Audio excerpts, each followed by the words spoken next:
Bienvenidos, muy buenas noches a una nueva emisión de Revelaciones, su espacio de tertulia, de análisis, de debate político a través de la señal de RTU y la retransmisión en simultáneo por todas las plataformas digitales del portal Primera Plana. Estamos en YouTube con nuestro canal de Primera Plana, en Facebook, nuestra fanpage, nuestra cuenta de ex antes Twitter, @PrimeraPlanaEQ, y también estamos en TikTok. Les saluda Fabricio Vela al cierre de la jornada correspondiente este miércoles 4 de marzo del año 2026.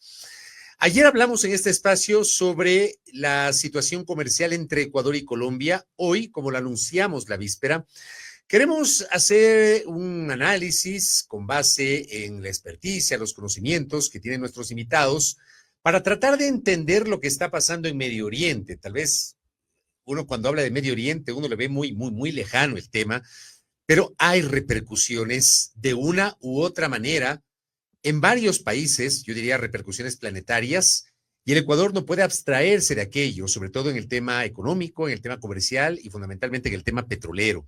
Miren ustedes que incluso el último fin de semana hubo un incidente que fue denunciado, un ataque en el Centro Cultural iraní, justo el día que se generaron estos ataques. Pongamos el contexto debido con información internacional. Esto fue el día sábado, cuando Estados Unidos e Israel lanzaron una gran campaña militar contra Irán, en la que finalmente murió el líder supremo iraní Ali Khamenei, abriendo una nueva guerra en Oriente Medio. A la luz de los hechos, dice el diario El Clarín de la Argentina, Estados Unidos venía desde hace semanas amenazando a Irán con un ataque militar si el régimen teocrático no desmantelaba su plan nuclear con fines militares. Ambos países sostuvieron al menos 4 rondas de conversaciones y ninguna llegó a un acuerdo. 2 días después de la última ronda de tratativas en Ginebra, Estados Unidos e Israel lanzaron su ataque contra el régimen. Se suponía en principio que el presidente estadounidense Donald Trump lanzará un ataque selectivo sobre Irán para convencerlo a negociar, pero el ataque del sábado fue generalizado y dejó al régimen descabezado de su máxima autoridad. BBC Mundo también lanza algunas hipótesis sobre las razones por las cuales Estados Unidos e Israel atacaron a Irán. El régimen de la República Islámica de Irán se enfrenta a lo que los analistas describen como una prueba existencial, luego de que Estados Unidos e Israel lanzaron una gran campaña militar y mataron a su líder supremo, según información dada por el presidente Trump. 8 meses después del conflicto de 12 días entre Irán e Israel en junio del 2025, las fuerzas estadounidenses e israelíes realizaron una operación conjunta con ataques contra objetivos militares y del régimen de Irán. Según especialistas consultados por este medio, la campaña tiene como objetivo el cambio de régimen y por ahora no hay un camino claro a este que no implique grandes riesgos. Revisemos la posición de quienes están acá en el Ecuador, mirando a lo lejos, porque como digo, hay repercusiones que evidentemente afectarán a todo el mundo, incluyendo al Ecuador. Quiero agradecer a la especialista en temas internacionales, Dayana León, que además es académica, docente, está con nosotros acá. Al doctor Patricio Rivas Herrera, él es docente de la Escuela de Seguridad y Defensa del Instituto de Altos Estudios Nacionales, el IAEN, y al economista y actuario Juan Sebastián Naranjo, que también nos acompañan. Gracias por acompañarnos esta noche. Tenemos diversas aristas para compartir con nuestra audiencia. Quiero empezar con Dayana. ¿Cómo entender lo que pasó el día sábado? Bienvenida, Dayana. Muy buenas noches. Muy buenas noches a todos ustedes y muchísimas gracias por la invitación. Bueno, creo que esto es una escalada, lo que se viene dando en el Medio Oriente a partir de las sanciones previas de Estados Unidos, pero también la historia de Irán con más de 2.500 años también de luchas que han tenido por el territorio, por también el tema de la soberanía, el tema energético, pero creo que hay 3 elementos, Fabricio, que son súper importantes abordarlo. Primero, lo que ya habías mencionado, que es precisamente la necesidad inminente de los Estados Unidos y también de Israel de frenar el desarrollo en energía nuclear que Irán ha tenido en los últimos tiempos, principalmente por el tema del uranio. Ellos no solo tienen el uranio en sí con el porcentaje de pureza que se requiere, tanto para temas civiles como también para temas de armas nucleares. Exacto. Entonces, ellos tienen para el procesamiento igualmente, y eso es algo que preocupa a potencias como Estados Unidos y justamente con esta alianza que tiene con Israel. Eso es como lo primero en ese sentido. Lo segundo es ya la escalada que se viene dando también de Irán constituirse como un referente potente en el Medio Oriente y con aliados no solo de países, sino también paramilitares. O sea, sabemos cuál es la cercanía que Irán tiene con Hezbollah, que es el partido de Dios en árabe Hez y Alá, el tema de Dios, y adicionalmente el tema de Hamas. Entonces, hay muchos temas alrededor de frenar esta posible supremacía de poder en el Medio Oriente. Y lo tercero es que ya este tema no ha sido resuelto por la vía diplomática, aun cuando existen alertas a nivel internacional, no solo en el tema de energía nuclear, sino también de lo que ha pasado con Irán, con los temas de defensa de derechos humanos, ejecuciones extrajudiciales, el tema del abuso excesivo de la pena de muerte, entre otros temas que pueden configurar pues este escenario. Pero yo pregunto si la razón, desde su punto de vista, Dayana, la razón central de esta incursión tiene que ver con derrocar al régimen de los ayatolás o no, o es un tema económico desde su punto de vista.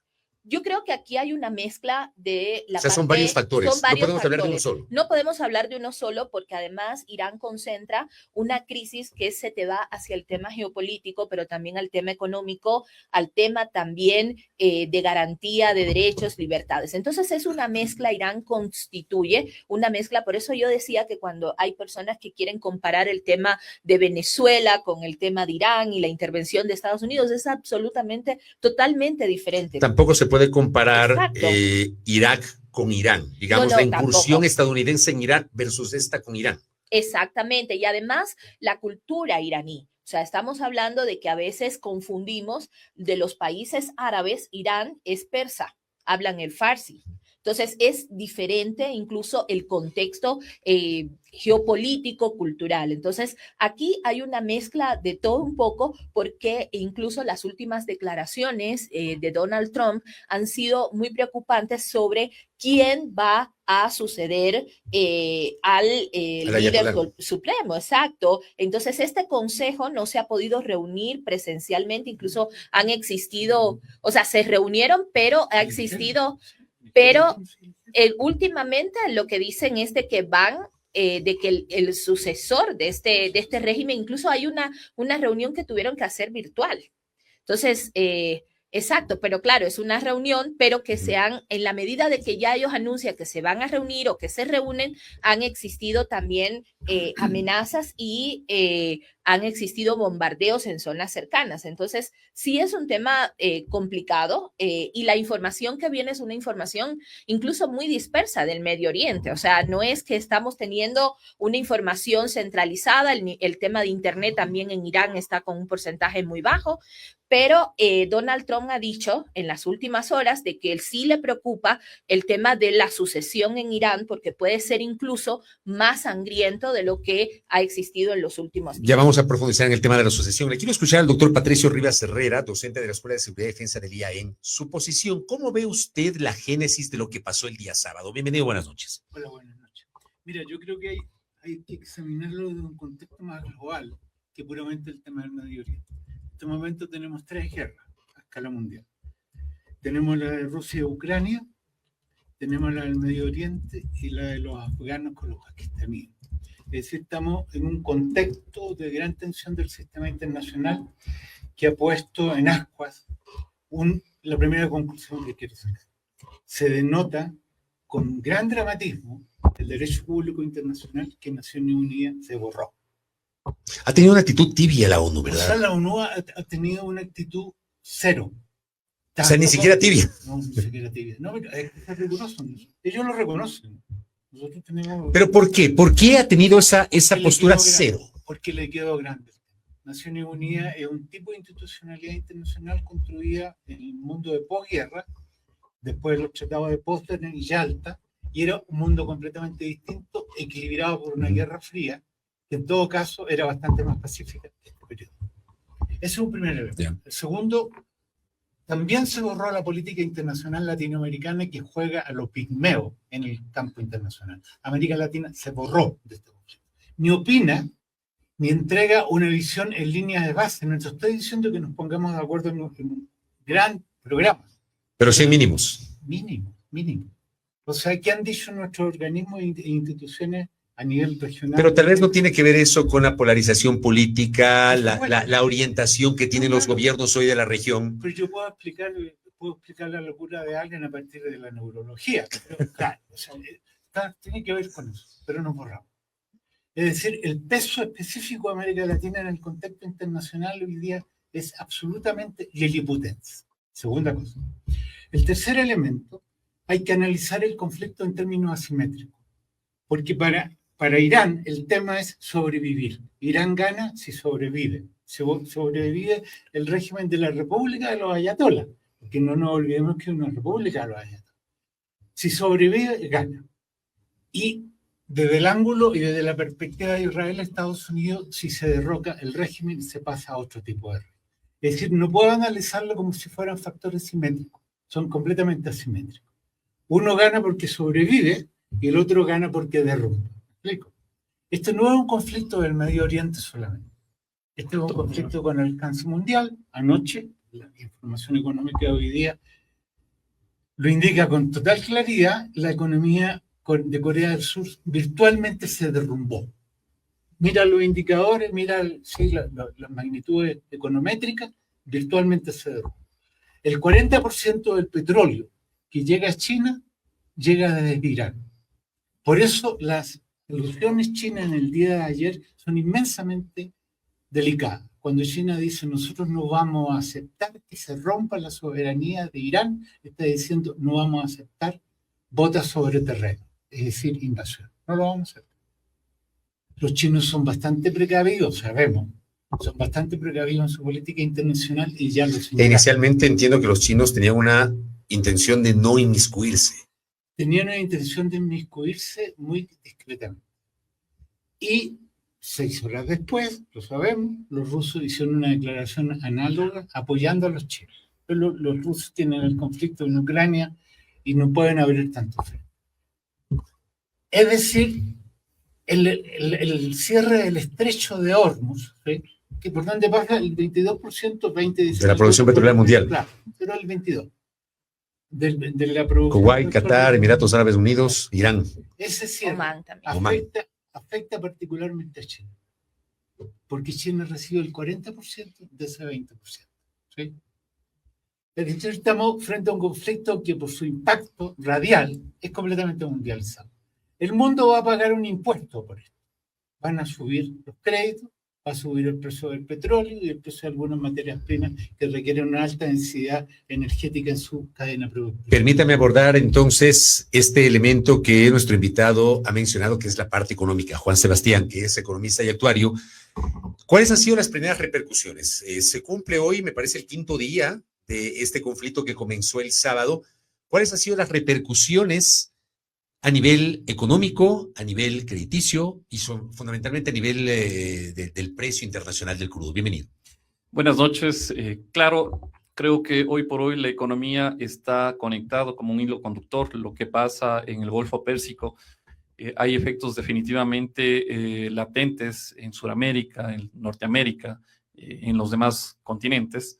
Tanto es así que bueno, nosotros en el colegio veíamos matemática y había un principio que se llamaba el orden de los factores no altera el producto, ¿no? Lastimosamente así no es en la economía. Porque mire, algo que debemos reflexionar desde el lado económico, en los mercados, con el mercado bursátil, usted negocia, el precio de petróleo es un commodity, y negocia bajo 2 condiciones, el spot, precio de hoy, y los forward, el precio de futuro, ¿ya? ¿Por qué decía que el orden de los factores no altera el producto, pero en economía sí? Porque uno hubiera sido el escenario en el cual primero Estados Unidos tenga este conflicto con Irán y mañana el conflicto con Venezuela, asegurando ya que Estados Unidos administre estas reservas importantes de Venezuela. Pero en este sentido, primero Estados Unidos se aseguró la administración o la conjunción de Venezuela, sabiendo que hay unas reservas importantes, y mañana se direccionó hacia el conflicto con Irán. Esto lo digo, es importante recalcar, ¿por qué? Porque en el mercado el precio forward es el precio a futuro. Estados Unidos está haciendo un acondicionamiento a futuro de las reservas petroleras de explotación y de venta, por lo cual el precio spot no es que le afecta hoy, porque no tiene el petróleo, las condiciones ni la posición para afectar al futuro. A futuro. Entonces, definitivamente. Pero ¿cómo generan esa proyección de ese precio al futuro? ¿Qué pasa? Que los agentes lo que comienzan a, bueno, los matemáticos, quienes hacen la valoración a futuro, lo comienzan a ver es las distintas decisiones que va tomando el mercado. La inversión, mire que hace un mes exactamente se reafirmó la presencia de empresas americanas en torno a la explotación petrolera en Estados Unidos y tienen ya una fecha de explotación y de venta. Entonces, eso también analizan cómo va la geopolítica mundial, Estados Unidos como potencia mundial, la conducción de la venta del petróleo efectivamente en dólares. Mire que hasta el año anterior se hablaba que los BRICS querían vender en su moneda propia, no en dólares. Entonces hay algunas variables que se van materializando. ¿Qué pasará a futuro? ¿No? Pero si vemos a un Estados Unidos que cada vez va tomando un mayor control, un líder regional, un líder ya se está parametrizando como un líder global, donde si es que no haces lo que yo quiero, te pongo un arancel. Si es que no haces lo que te quiero, estoy ya mismo con mis bases navales. Bueno, pues Estados Unidos definitivamente se está catalogando como un líder mundial, ¿no? Y por el otro lado, Estados Unidos ya se garantizó un precio a futuro, un forward, y ante desestabilización del precio de petróleo, oferta-demanda, pues Estados Unidos tiene todos los respaldos para hacer el precio poniente. Hasta hace poco, la OPEP era quien direccionaba la cuota de venta, exportación y producción. ¿Pero la OPEP está funcionando o está medio desactivada? En los últimos días van a haber reuniones en las cuales la OPEP va a trabajar respecto a la cuota de venta y producción y exportación para intentar estabilizar. Ahora, claro, bueno, en mi siguiente participación hablaré respecto a la sensibilidad, al efecto sensibilidad, efecto rebote y hasta cuánto ha logrado subir el precio del petróleo cada vez y cuando Estados Unidos tiene un conflicto en el Golfo Pérsico, ¿no?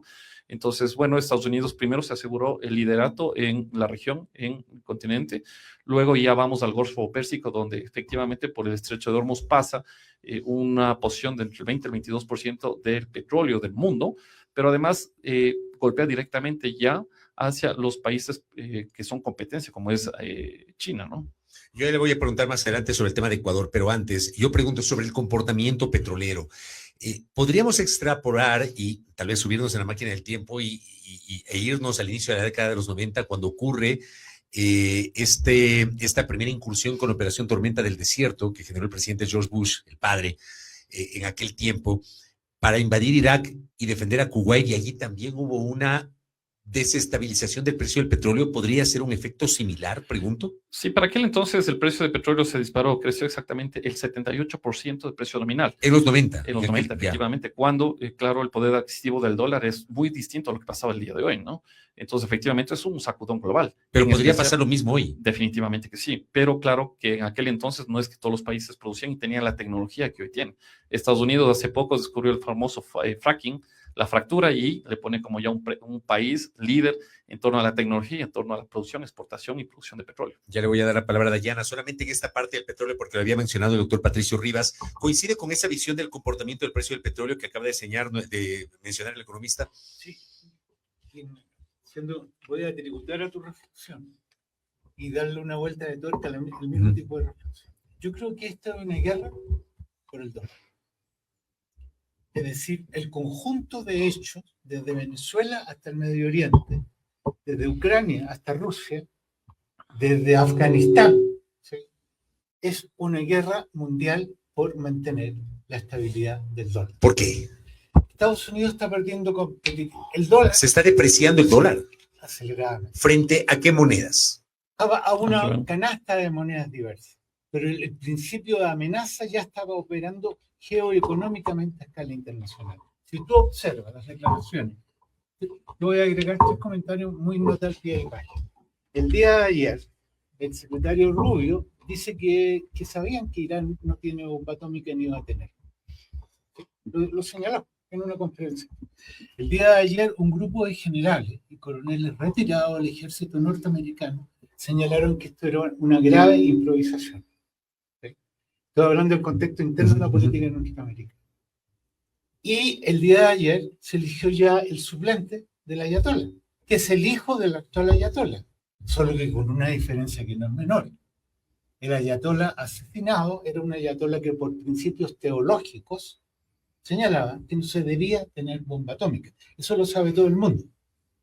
Hasta Macron lo reconoce hoy día. Macron hoy día se bajó del carro de la política exterior norteamericana junto con España. Hoy.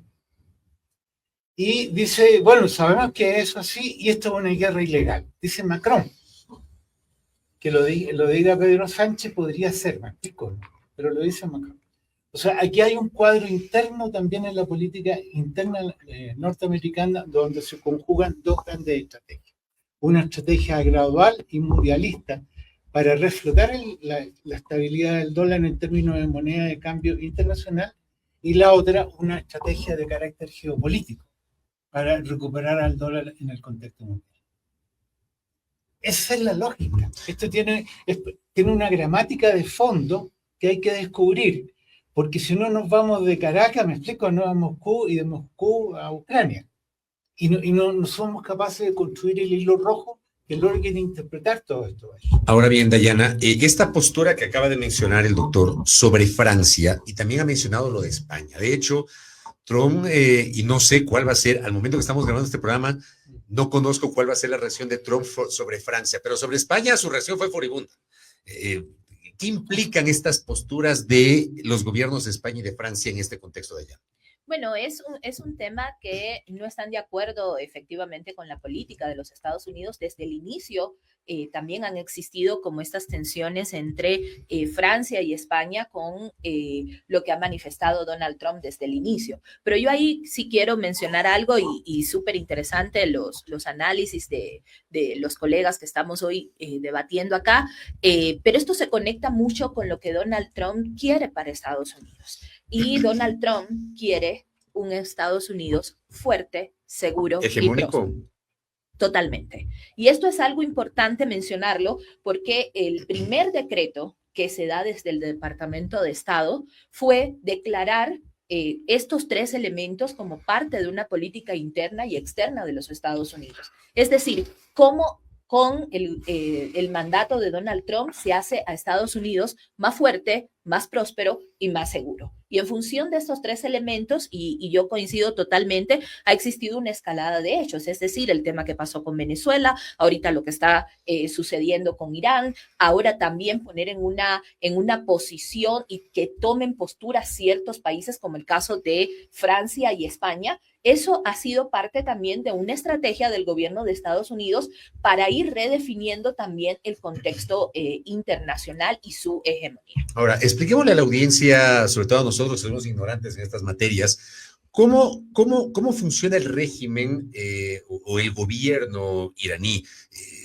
¿Cómo funciona un presidente? ¿Qué pasa con los ayatolas? El ayatolá, que es el líder supremo. ¿Cómo está configurado el régimen iraní, por favor? O sea, ahí es importante mencionar algo, no es que tiene un régimen presidencial, no sé si ustedes también coinciden, ellos no tienen un presidente como tal, tienen un líder supremo, que es el que es seleccionado por los 88 clérigos que conforman este régimen de los ayatolás. Y cuando vino por acá Mahmoud Ahmadinejad, ¿él no era presidente de Irán o cuál era su representación? O sea, lo que dicen, y le digo por personas persas también, no es que exista la figura de elegir a un presidente, a eso me refiero. En elecciones libres, democráticas, tienen una representación del Estado, pero ahí efectivamente el líder supremo, el que lidera, es electo por este clérigo de 88 personas que forman parte como de este consejo, etcétera. Pero ahí el poder también importante lo tiene la Guardia Revolucionaria.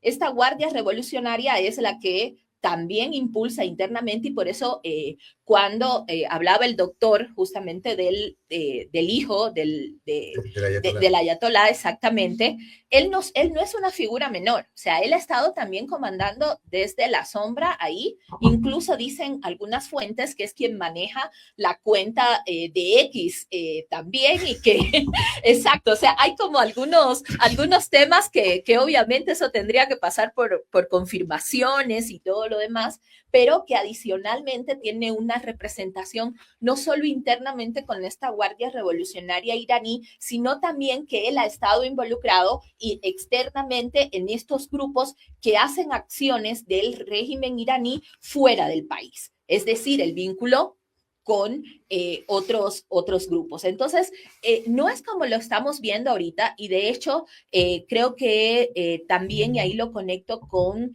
que solemos incluso mezclar temas dentro del Medio Oriente y efectivamente Irán tiene otro tipo de composición, ahí me podrían corregir o podrían profundizar mis colegas, pero sí es un régimen que es seleccionado de esta manera. Ahora, ese es un régimen autocrático, teocrático, ¿qué tipo de calificativo le daría usted allá?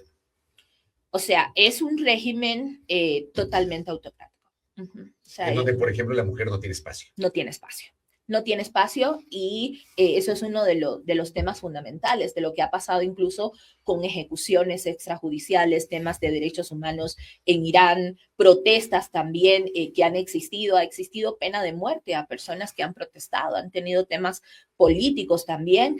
Y por eso yo decía también, Fabricio, cuando recibía la noticia de lo que pasó el fin de semana aquí en Quito, en el Centro Cultural. En el Centro Cultural, el pueblo iraní no tiene la culpa de decisiones a nivel geopolítico, o sea, es un tema y además está ahorita el mundo musulmán en el Ramadán.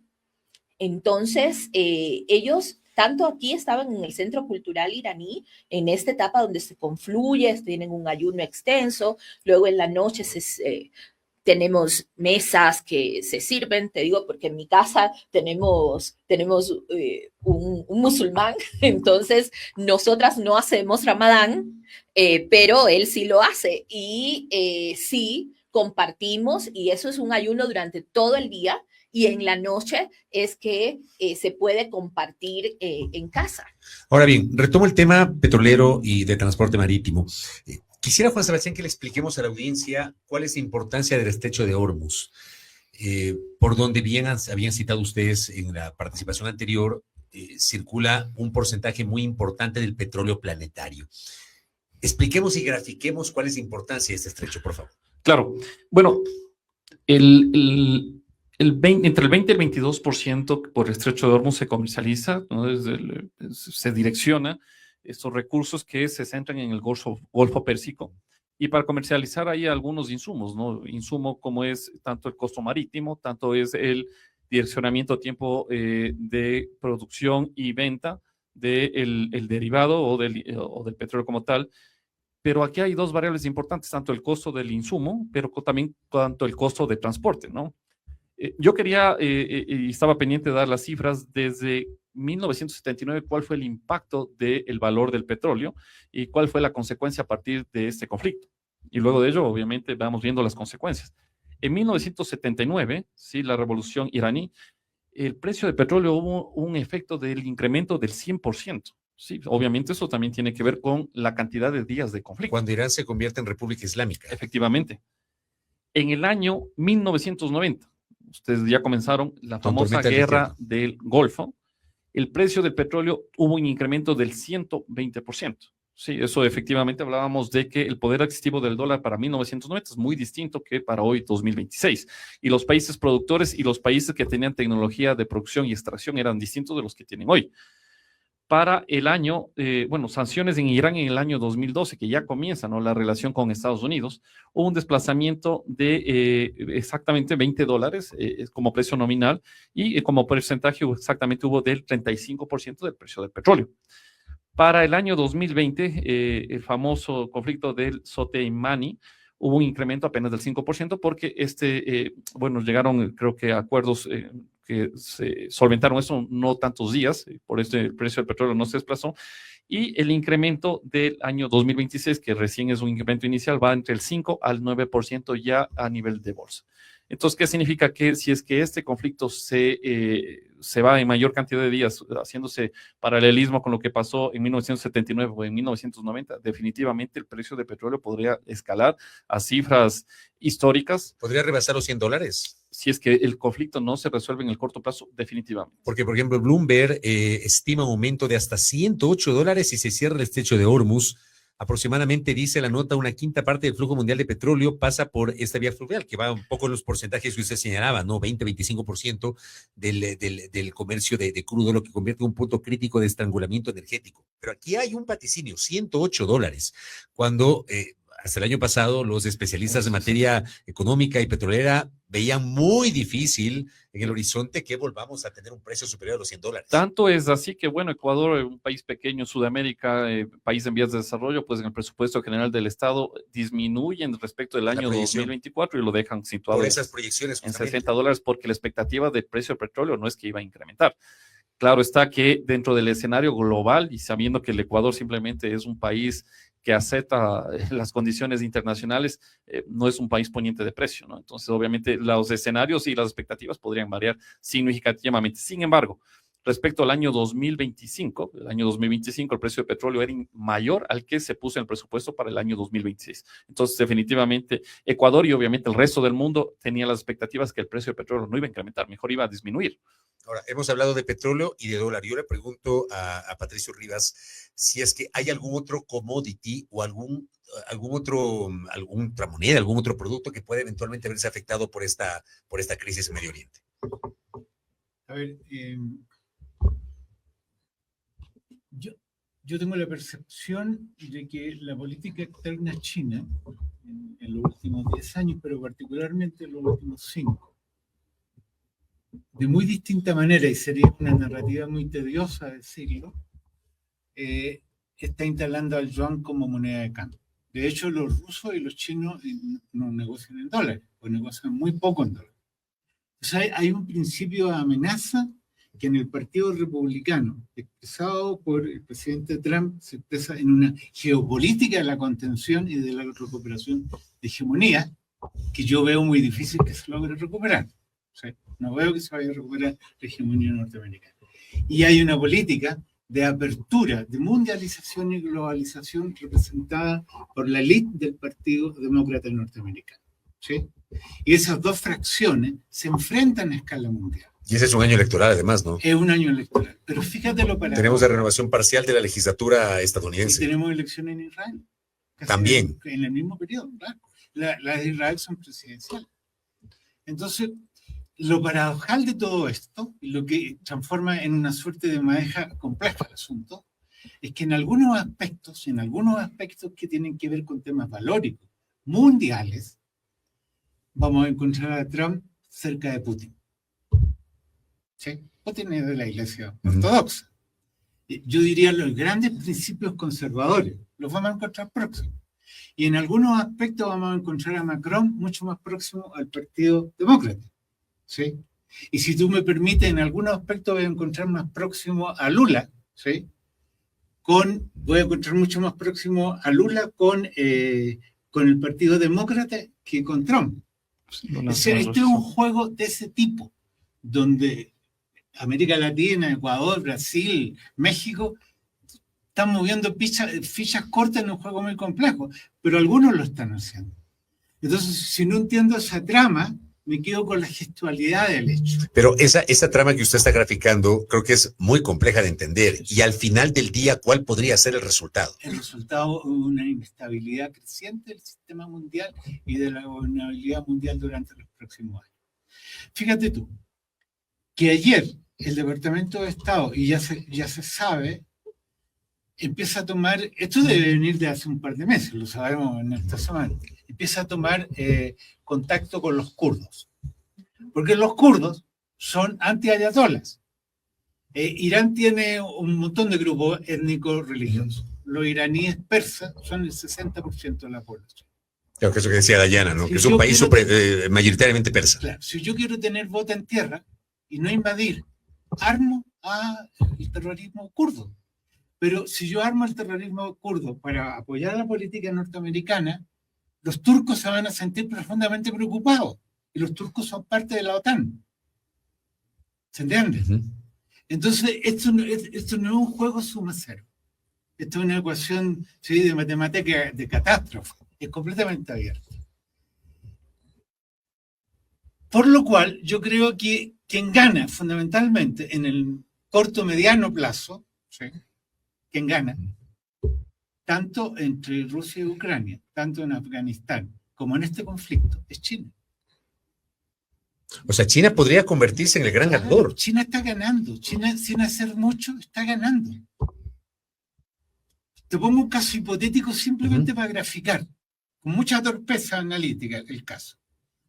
Si Rusia hubiese llegado a perder la guerra de Ucrania, gana China, porque Rusia tiene que acercarse a China, ¿sí? Si Rusia gana la guerra de Ucrania, gana China, porque tiene un aliado fuerte. Si se produce el segundo cuadro, decae Europa. Europa no pesa hoy día en la política mundial de manera sustantiva. O sea, Pedro Sánchez hace un gesto que me parece un gesto digno desde el punto de vista de Estado, pero no tiene gran peso. Macron tiene un portaaviones, por favor, ¿de qué estamos hablando? Y lo lleva al Mediterráneo, no lo lleva al Golfo. Entonces, Europa está tratando de acomodarse. El primer ministro alemán hizo un papelón conversando con Trump, donde le dijo, nosotros estamos con ustedes. Y al día siguiente Macron le dice, no, no estamos con ustedes. Y se llama Comunidad Europea. O sea, estos países, Alemania, Francia, España, Italia, terminan al final del día teniendo una postura, si se quiere, una influencia o incidencia tangencial en este conflicto. Tangencial completamente. Y te agrego un factor que tenemos con ojos latinoamericanos. Te agrego un factor en este cuadro que también va a influir.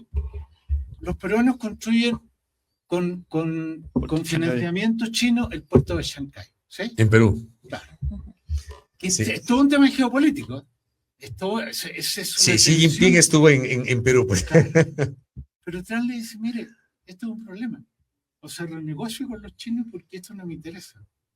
Boric en Chile dice, vamos a construir el cable interoceánico, ¿sí? Y comienza la construcción del cable entre Chile y China, para que el resto de los países de América Latina se vinculen con Chile ahora. Y Trump dice, no, eso no puede ser. Este es un juego muy grande. Y si nos quedamos con la muerte del Ayatollah, que es un asunto bastante patético, porque permíteme decirte una cosa, uno no puede andar ni secuestrando ni matando presidentes. Eso no es derecho internacional. ¿Me explico, no? Eso no puede ser. Claro, lo que pasa es que, y yo coincido con usted, lo que pasa es que estamos en un punto en que, por ejemplo, aquí se justifica todo. Aquí mismo en el Ecuador se justifican cosas que el derecho internacional las condena y claro, se justifica dependiendo del personaje y dependiendo del tema, ¿no? ¿Coincide con esta visión que ha señalado el doctor Patricio Rivas de Ayala? Bueno, en este tema es interesante el rol de China y ahí yo pongo también un factor en la ecuación y es que Estados Unidos ha mantenido una postura de combatir la influencia de China, principalmente en América Latina, la influencia de China y de Rusia. De hecho, el Departamento de Estado en varias ocasiones ya ha conminado a los países de la región, porque sabemos, en el caso, por ejemplo, de Ecuador, la influencia grande que tiene China en las mineras, y no es nada menor que el presidente de Ecuador haya sido citado para conversar con Trump sobre el tema de minerales críticos y la influencia de China en la región. Entonces, sí es un tema que preocupa, sí comparto esta mirada de cómo China se está constituyendo también dentro de esta geopolítica, pero también que Estados Unidos no está perdiendo de vista lo que está realizando en diferentes territorios. Por ejemplo, está el caso de Irán, pero al mismo tiempo Estados Unidos sigue con la mirada a Venezuela, al mismo tiempo sigue con la mirada en Cuba, al mismo tiempo se va a reunir con presidentes por el tema de minerales críticos en la región ante la influencia de China y de Rusia. De hecho, el Departamento de Estado ha sacado ya varias convocatorias para la cuestión de puertos. El tema de puerto en el Perú es algo que le preocupa al gobierno de los Estados Unidos, le preocupa las concesiones mineras, le preocupa qué está pasando con China. Entonces, hay muchos elementos que paralelo a lo que está sucediendo en esta guerra en el Medio Oriente, que se van sumando, restando, etcétera, ahí paralelamente está haciendo como estas jugadas a nivel mundial. Y claro, el tema de los kurdos también coincido, hay una preocupación con el tema de los kurdos. Los kurdos, aunque no son un país, tienen grandes habitantes tanto en Irak como también en Turquía. Entonces, tienen una situación en el ámbito de la geopolítica y acercarse a los kurdos es para ir también a otros temas importantes. Los kurdos conocen el territorio del Medio Oriente. El caso de Irán, por ejemplo, es un territorio muy regular con grandes mesetas, grandes desiertos.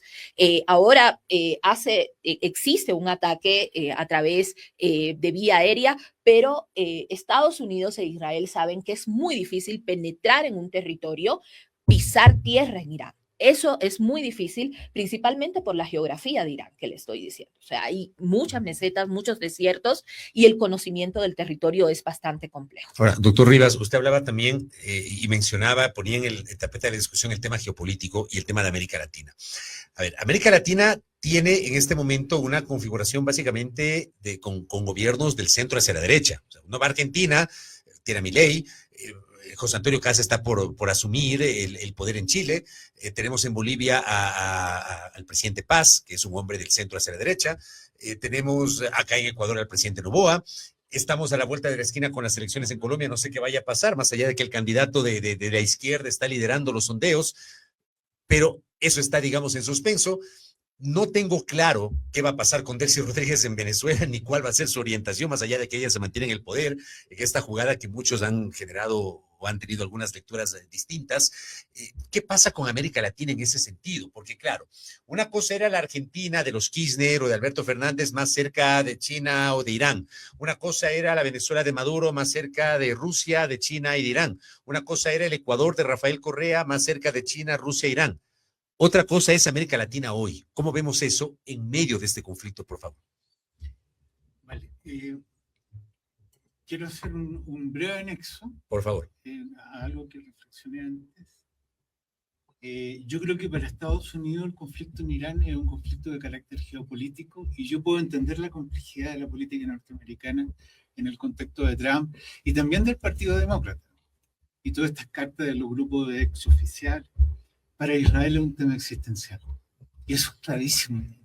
Para Israel es un tema de existencia. ¿Me explico? El conflicto. Los valores son distintos. Las reacciones son distintas, las miradas son distintas. Y yo creo que para Irán también es un tema existencial. O sea, tenemos un conflicto de carácter existencial entre dos culturas milenarias, ¿sí? Donde se incorpora Estados Unidos como una potencia geopolítica con su propio estilo de juego. Ese es un punto que quería incorporar porque creo que te da una densidad de respeto, ¿sí? Y de seriedad con lo que estamos platicando y que tú estás poniendo muy bien en conversación. O sea, aquí hay un tema fundamental del mundo. Y hay dos culturas milenarias, de las cuales mi madre es judía, a las cuales yo les tengo un amplísimo respeto y algo conozco, ¿sí? Pero para Estados Unidos es distinto. Estados Unidos está jugando en un tablero mundial y juega distintas piezas. Y no le va tan bien como dicen, pero tampoco le va horrible, porque los otros jugadores también están jugando en un tablero mundial. China, las mayores inversiones mundiales en América Latina son China.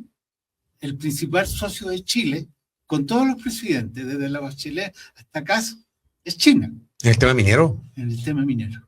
Y alta tecnología también. Yeah. A ver, América Latina. Yo creo que en una mirada muy rápida, muy tosca, yo te diría, nosotros tenemos 3 áreas geopolíticas muy sensibles en América Latina, sobre la cual no tenemos acuerdo. Uno es la Antártida. La Antártida va a ser un conflicto de aquí a 20 años más enorme. La principal reserva de agua dulce del mundo, la principal reserva de proteínas, si yo asumo el krill, ¿sí? Que es un crustáceo del cual se alimentan las ballenas. Con el derretimiento de los hielos mundial, vamos a tener nuevas rutas comerciales. Pero la Antártida es un conflicto. La frontera de la Antártida se superpone, por lo pronto, la inglesa con la argentina y la chilena con la argentina y con la inglesa. La guerra de las Malvinas no fue por las Malvinas, por 4 o 5 ovejas, ¿sí? Totalmente tiernas, supongo. Fue por la Antártida. Esa fue la primera batalla por la Antártida. Ese es el punto. Entonces, la Antártida es un punto, ¿ya? Y no tenemos agua. En segundo lugar, tenemos la Amazonía. Ya el gesto francés de hace, ¿cuánto? 12 años, de declarar a la Amazonía, graciosamente, muy francés el gesto, patrimonio de la humanidad, y por tanto los países que tienen Amazonía deben quedarse sin la propiedad territorial formal de su territorio, de indicarlo. Ese es un área de conflicto. O sea, tenemos un lugar donde hay mucha agua dulce y recursos de todo tipo, y tenemos un lugar donde hay otros elementos, hasta donde entiendo fundamental, que se llama oxígeno. ¿Sí? Eso es lo más. Y tenemos la frontera norte de México. De acuerdo que es una zona absolutamente caliente y toda esa región. Y en esos 3 aspectos hay ciertas conversaciones, Mira, lo único que funcionó con eficiencia en el periodo de UNASUR, yo era diplomático en el periodo de UNASUR, ¿sí? Lo único que funcionó con eficiencia en el periodo de UNASUR fue la Comisión Militar o Geopolítica que tenía su sede en Buenos Aires, que comenzó a pensar sobre estos temas. Tenemos eso en un primer nivel. En segundo nivel tenemos el litio. Tenemos los 3 países con mayor reserva de litio del mundo, que es Bolivia, Argentina y Chile, ¿sí? Ya los chilenos están haciendo un acuerdo indirecto con el gobierno chileno para no aparecer como socios, sino como parte, ¿sí?, de los capitales que el gobierno chileno... ¿Con qué objetivo? De tener asegurado el litio. El litio es absolutamente fundamental. En el caso argentino sí es muy difícil. Yo creo que ahora se están abriendo nuevas posibilidades y el problema, lamentable y dolorosamente, como dicen ustedes en Ecuador, que me encanta esa frase, dolorosamente. ¿Cuál de todas? Uno me produce mucha tristeza. Dolorosamente, con el gobierno boliviano tú no puedes llegar por ahora a acuerdos de largo plazo. Entonces tenemos una situación geopolítica muy delicada y muy comprometida. Después tenemos el tema de la migración y después tenemos otro tema, que por lo menos en mi facultad nosotros lo estudiamos y yo creo que con Daniel Pontón, que tú lo conoces, estamos en los temas del narcotráfico y del narcodelito mundial. O sea, del narcocapitalismo. Estamos hablando del narcocapitalismo. ¿Cuánto se movieron el año pasado en cantidad de millones de dólares, antepasado, aproximadamente a escala mundial? Cerca de 580.000 millones de dólares entre la lucha y lo que mueve el capital mafioso. Pero mi pregunta ahí, solamente para cerrar esta parte y retomar la génesis de la inquietud que le había planteado. Porque aquí, claro, América Latina está entre la hegemonía de Estados Unidos y la de China. ¿Qué va a pasar allí? Es decir, ¿está en una encrucijada la región en este momento? Claro. Si tuviéramos un Galo Plaza, ¿sí?, por citar un gran intelectual y político ecuatoriano, o tuviéramos un Eduardo Frei, del mismo periodo padre, podríamos diseñar una gran estrategia de mediano plazo. Pero nos miramos con sospecha. Usted me está hablando de estadistas, pues ahí. Claro. Podríamos, Caldera, ¿no?, en Venezuela, podríamos definir una estrategia de mediano plazo en la cual cada uno camina de la manera que puede de los países latinoamericanos, pero nos ponemos de acuerdo en unos mínimos.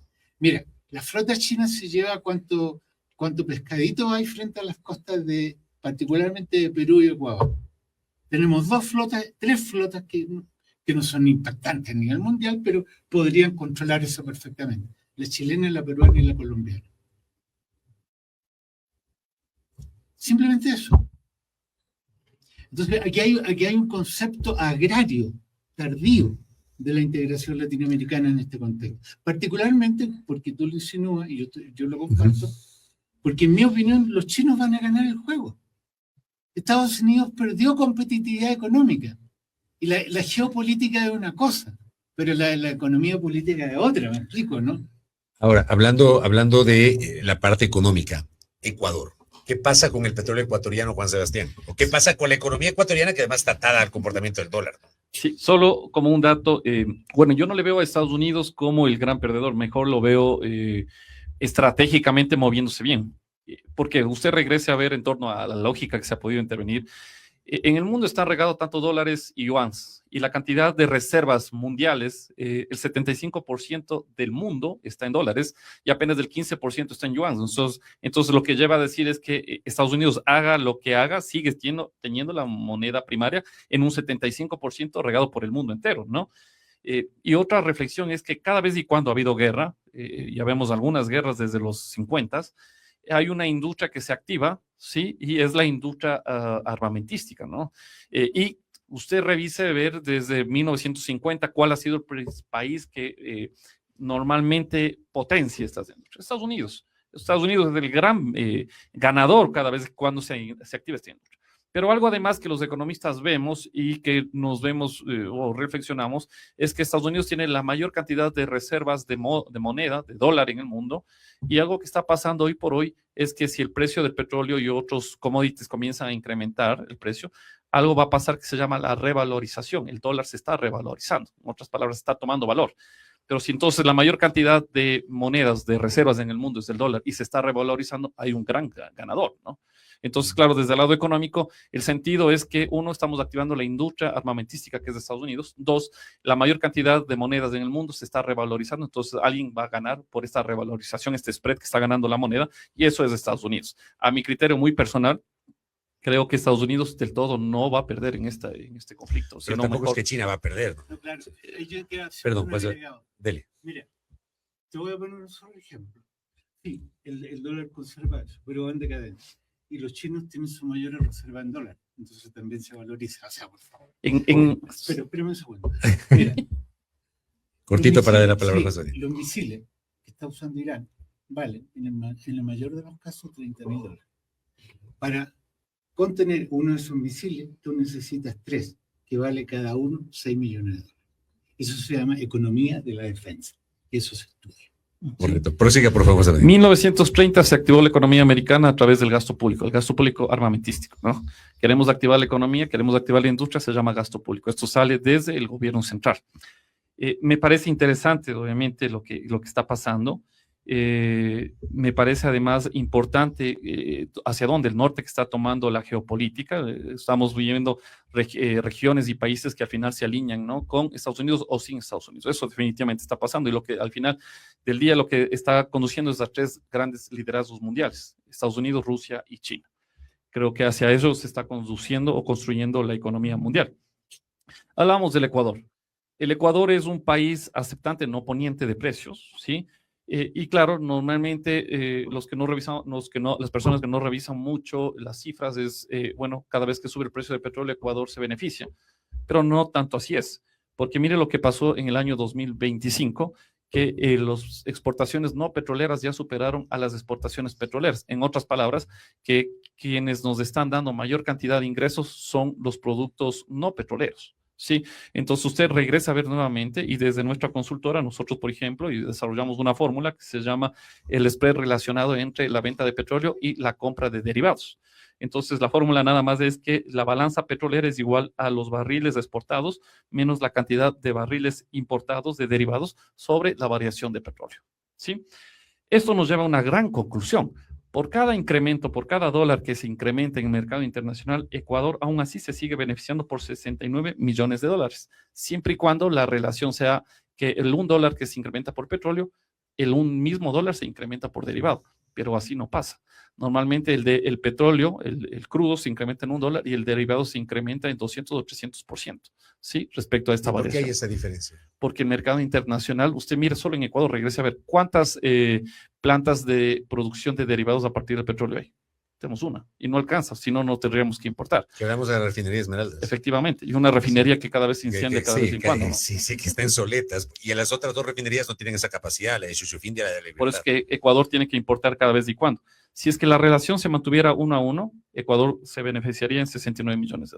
Lastimosamente esto no pasa, y claro, si es que el desplazamiento ahorita es muy corto plazo, son muy pocos días desde el conflicto para analizar hacia dónde va, pero si teniendo los datos de siquiera de 10 días, yo creo que la relación venta de petróleo, compra de derivados de petróleo, eso no va a ser tan positivo para la proyección de la estructura económica del Ecuador. El problema es que nosotros producimos petróleo, pero importamos derivados. Y compramos derivados, definitivamente. Ese es el gran problema. O sea, si nosotros pudiésemos producir petróleo, pero también refinar aquí los derivados. Sería el gran maravilloso. beneficiado de Ecuador, aún más si llega a los $108. Y mira otro dato importante. Si es que no hubiéramos apoyado los famosos Estados Unidos, ¿no?, por cada dólar de incremento de petróleo hubiéramos tenido incremento hoy por hoy de $14.8 millones, ¿no?